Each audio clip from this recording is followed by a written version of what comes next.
Lugupeetud istungi juhataja, hea peaminister, head kolleegid. Ma tänan Eesti Konservatiivse Rahvaerakonna poolt nii peaministrit kui Euroopa Liidu asjade komisjoni esimeest sisukate ettekannete eest.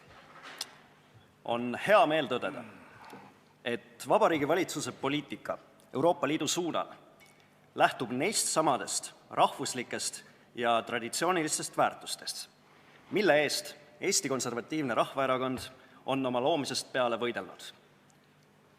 Need on samad väärtused, mis on kirja pandud meie põhiseaduses ja 2003. aasta rahvahääletusel vastu võetud põhiseaduse täienduses. Eesti riik saab eesti rahvust, keelt ja kultuuri hoida üksnes iseseisva ja suveräänsena ning ükskõik millisesse rahvusvahelisse organisatsiooni kuulumine peab meie iseseisvust ja suveräänsust tugevdama. Just sellest lähtuvalt kiitis Eesti rahvas 2003. aastal heaks Euroopa Liitu astumise. Teadmises, et kuulume rahvusliikide liitu, kus säilib iseseisvus ja toimub majandusalane koostöö. Ja just nendel tingimustel saame ka edaspidi Euroopa Liitu kuuluda. Sel põhjusel on ka ülioluline, et kliimaneutraalsuse vallas jääb liikmesriikidele õigus ja võimalus langetada ise sobivaid valikuid.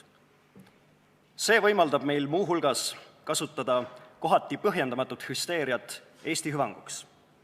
Näiteks tugevdada siseriiklikke raudteeühendusi raudteede elektrifitseerimise ja suletud liinide taastamise kaudu, mis on paljude Eesti piirkondade elu jaoks hädavajalik. Peaminister rõhutas väga õigesti, et Eesti jaoks on vaja sellist Euroopat, mis on maailmas mõjukas ja ühtne ning väärtuspõhine. Just nimelt, meil on vaja Euroopat, mis seisab ühtsena samade väärtuste eest, millele on rajatud Eesti riik, rahvusriiklus, rahvaste enesemääramine, traditsioonide austamine, side esivanematega ning nende pärandi hoidmine. On ülimalt tähtis mõista, et Euroopa ega Euroopa Liit ei koosne üksnes süsteemidest ja institutsioonidest, vaid eelkõige Euroopa rahvustest. Meie väikerahvana teame hästi, kui oluline on säilitada oma rahvuslikku, kultuurilist ja geneetilist pärandit. Ja Eesti peab olema valmis tegema Euroopas koostööd kõigiga, kes jagavad sarnaseid väärtusi. Kui Euroopa on ühtne, ei saa Euroopa tulevikku määrata üksnes läänepoolsed suurriigid nagu Saksamaa ja Prantsusmaa, vaid samuti Poola ja Ungari, Eesti ja Läti, aga ka näiteks Ukraina ja Gruusia.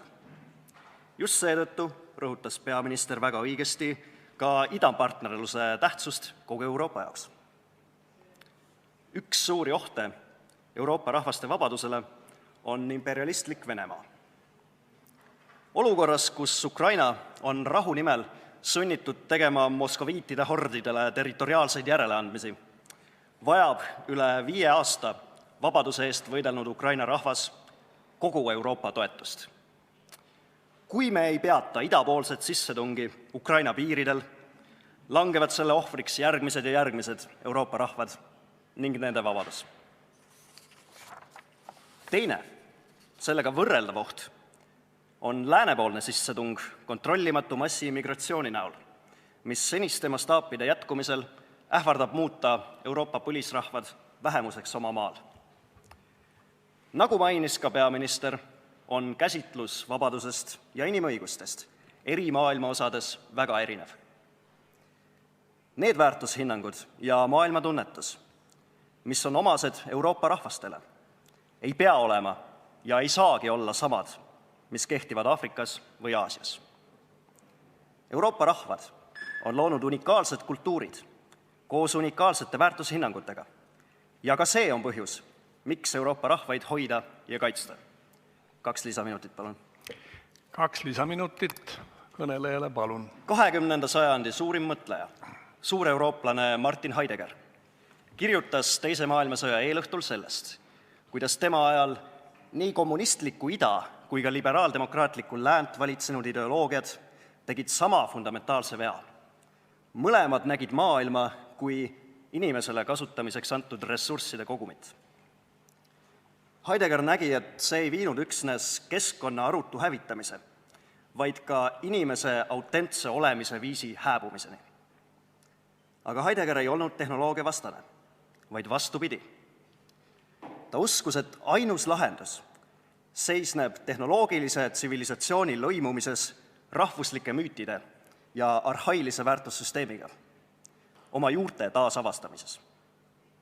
Ja need 80 aastat tagasi kirja pandud mõtted on ka 21. sajandi Euroopa suurimaks katsumuseks. Ma soovin Vabariigi Valitsusele palju jõudu, et seista Euroopa Liidus meie ühiste väärtuste ja Eesti iseseisvuse eest. Aitäh!